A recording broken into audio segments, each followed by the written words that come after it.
Cobra. Kubra nga, naaraman kubra oh. So gabi nakasagbot guys no, so tabi apo. So pagpadagat ni according to Mami Elsa ni Kawaw na kung ano karon taob. So anak so go kita dani. Okay, it's nice to be back here and one of the legendary place, iconic place in Anakan. So muna siya. Kung tao mag-ambak seri dito sa Subahism with the dike flood control. Diba? So anak lang so lavan. Kita nyo na amo ng paraiso sa Anakan mo ng National Highway dira padong Cagayan, padong Butuan. So mo ng Anakan pa. Oh my God, we're very excited. Okay.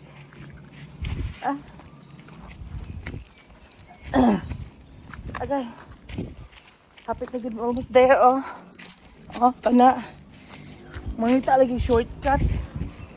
Kurang delikado, ma-shortcut ang life. Simba ko. In Jesus' name.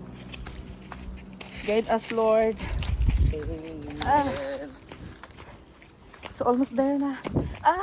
Nasa flat. Oh my God. But this is it.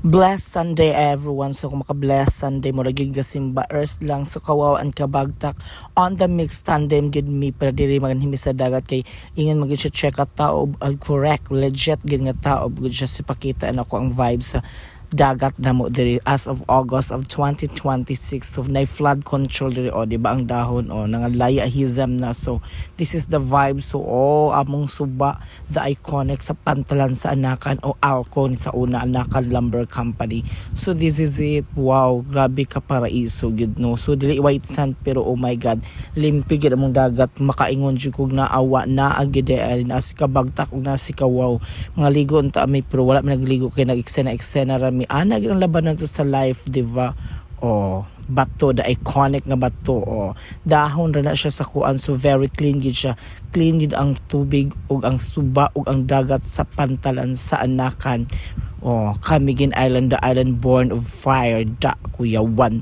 So ana lang gid no, so nagpadagat mi mo nang giingon niya Kawaw nga blessed Sunday. Kung maka-blessed Sunday gid siya, mo gid siya nagsimba. Earth lang, so mo na siya. Don't forget to follow and I'll be there. And it's me, Kabagtak.